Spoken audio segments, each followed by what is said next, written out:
ਵਾਹਿਗੁਰੂ ਜੀ ਕਾ ਖਾਲਸਾ ਵਾਹਿਗੁਰੂ ਜੀ ਕੀ ਫਤਿਹ ਜੀ।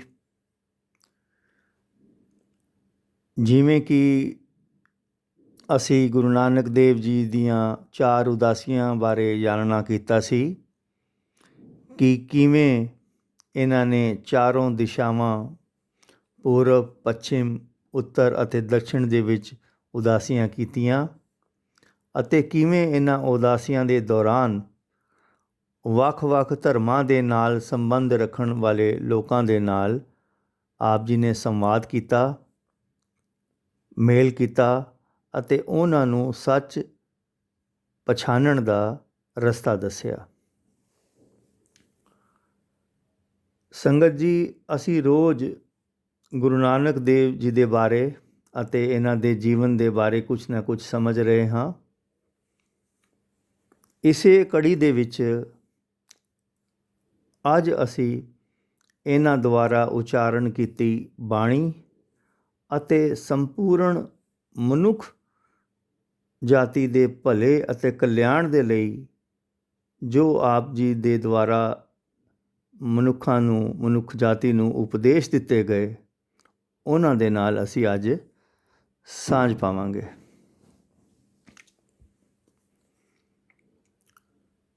ਸੰਗਤ ਜੀ, ਗੁਰੂ ਨਾਨਕ ਦੇਵ ਜੀ ਦੇ ਉਚਾਰਨ ਕੀਤੇ 974 ਸ਼ਬਦ ਜੋ ਕਿ 19 ਰਾਗਾਂ ਦੇ ਵਿੱਚ ਹਨ, ਗੁਰੂ ਗ੍ਰੰਥ ਸਾਹਿਬ ਦੇ ਵਿੱਚ ਦਰਜ ਹਨ, ਜਿਨ੍ਹਾਂ ਵਿੱਚ ਮੂਲ ਮੰਤਰ, ਚੌਪਦੇ, ਸ਼ਲੋਕ, ਕਾਫੀਆਂ, ਛੰਤ, ਪੌੜੀਆਂ, ਸਿੱਧ ਗੋਸ਼ਟ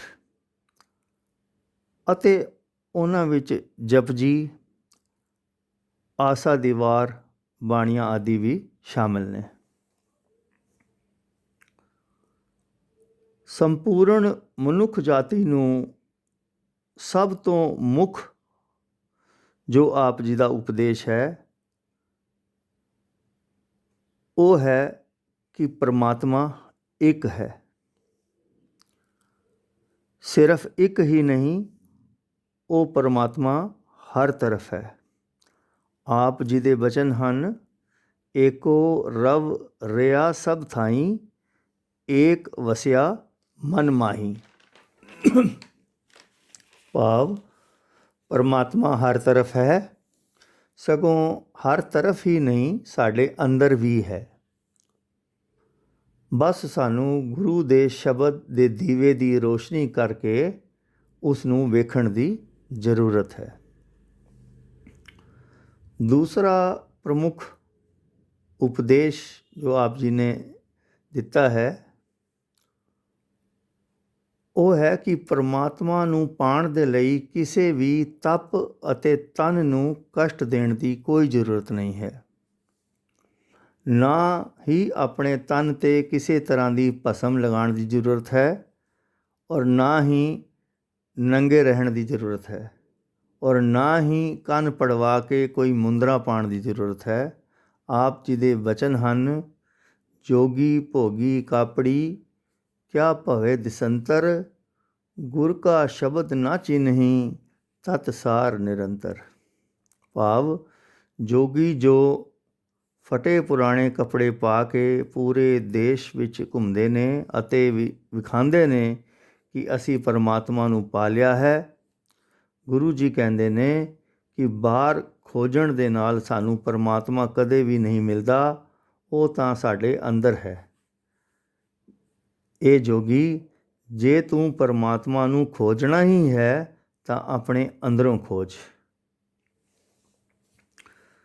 ਤੀਸਰਾ ਪ੍ਰਮੁੱਖ ਉਪਦੇਸ਼ ਜੋ ਆਪ ਜੀ ਨੇ ਸਮੁੱਚੀ ਮਨੁੱਖ ਜਾਤੀ ਨੂੰ ਦਿੱਤਾ ਸੀ ਉਹ ਇਹ ਹੈ ਕਿ ਪਰਮਾਤਮਾ ਦੀ ਆਰਤੀ ਕਰਨ ਦੀ ਸਾਨੂੰ ਕੋਈ ਜ਼ਰੂਰਤ ਨਹੀਂ ਹੈ।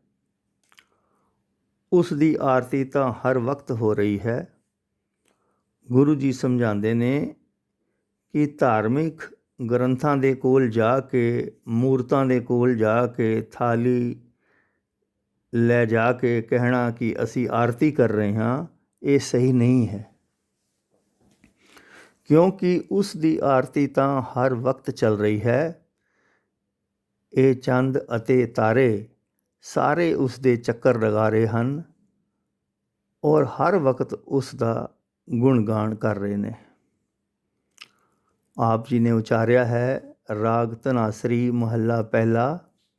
ਗगन में थाल राव चंद दीपक बने, तारका मंडल जनक मोती, धूप मल आन लो पवन चवरो करे, सगल बन राय फुलंत ज्योति। कैसी आरती होए भवखंडना तेरी आरती। एक होर प्रमुख उपदेश आप जी ने मनुख जाति नूं जो दिता है ਉਹ ਹੈ ਕਿ ਊਚ ਨੀਚ ਅਤੇ ਜਾਤ ਪਾਤ ਦਾ ਅਹੰਕਾਰ ਕਰਨਾ ਇੱਕ ਰੋਗ ਹੈ। ਇਸ ਤੋਂ ਬਚਣਾ ਚਾਹੀਦਾ ਹੈ। ਆਪ ਦੱਸਦੇ ਹਨ ਕਿ ਮੈਂ ਵੱਡੀ ਜਾਤ ਦਾ ਹਾਂ ਜਾਂ ਛੋਟੀ ਜਾਤ ਦਾ ਹਾਂ, ਇਹ ਦੋਨੋਂ ਹੀ ਅਹੰਕਾਰਗ੍ਰਸਤ ਹਨ। ਰੱਬ ਨੇ ਕਿਸੇ ਨੂੰ ਵੀ ਵੱਡਾ ਜਾਂ ਛੋਟਾ ਨਹੀਂ, ਸਗੋਂ ਸਭ ਨੂੰ ਬਰਾਬਰ ਹੀ ਬਣਾਇਆ ਹੈ। ਜੇਕਰ ਤੁਸੀਂ ਕਿਸੇ ਬਾਰੇ ਪੁੱਛਣਾ ਹੀ ਹੈ ਤਾਂ ਉਸ ਦੀ ਜਾਤ ਨਾ ਪੁੱਛੋ, ਸਗੋਂ ਪਰਮਾਤਮਾ ਦੀ ਜੋਤ ਦੇ ਬਾਰੇ ਪੁੱਛੋ।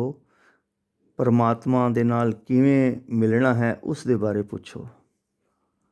ਆਪ ਜੀ ਦੇ ਵਚਨ ਹਨ, ਜਾਣੈ ਜੋਤ ਨਾ ਪੁੱਛੋ ਜਾਤੀ, ਅੱਗੇ ਜਾਤ ਨਾ ਹੈ।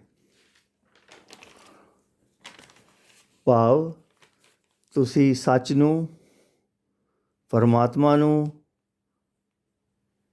ਅੱਛੇ ਕਰਮਾਂ ਨੂੰ ਆਪਣੀ ਜਾਤ ਬਣਾਓ।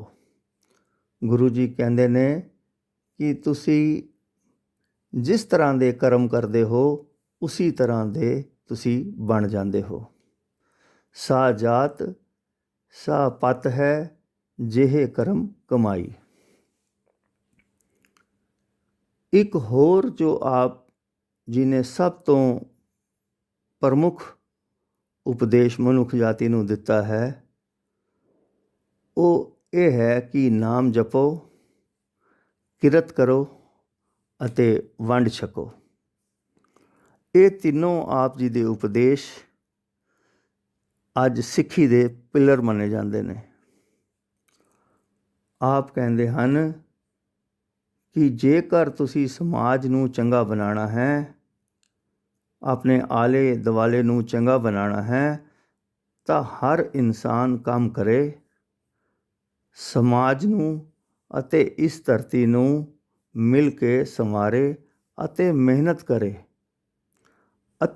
ਅਤੇ ਜਿੱਥੇ ਵੀ ਜ਼ਰੂਰਤ ਹੈ ਆਪਣੀ ਮਿਹਨਤ ਦੀ ਕਮਾਈ ਵਿੱਚੋਂ ਲੋੜਵੰਦਾਂ ਦੀ ਸਹਾਇਤਾ ਕਰੇ।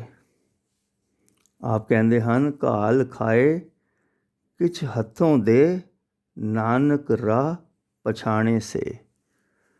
ਸੋ ਸੰਗਤ ਜੀ, ਇਹ ਸੀ ਅੱਜ ਦਾ ਵਿਚਾਰ ਜਿਸ ਵਿੱਚ ਅਸੀਂ ਇਹਨਾਂ ਦੀ ਉਚਾਰੀ ਬਾਣੀ ਅਤੇ ਇਹਨਾਂ ਦੇ ਦਿੱਤੇ ਕੁਝ ਪ੍ਰਮੁੱਖ ਉਪਦੇਸ਼ਾਂ ਨੂੰ ਸਮਝਣਾ ਕੀਤਾ ਹੈ। ਵਿਚਾਰ ਕਰਦਿਆਂ ਹੋਈਆਂ ਭੁੱਲਾਂ ਨੂੰ ਮਾਫ਼ ਕਰਨਾ ਜੀ। ਵਾਹਿਗੁਰੂ ਜੀ ਕਾ ਖਾਲਸਾ, ਵਾਹਿਗੁਰੂ ਜੀ ਕੀ ਫਤਿਹ ਜੀ।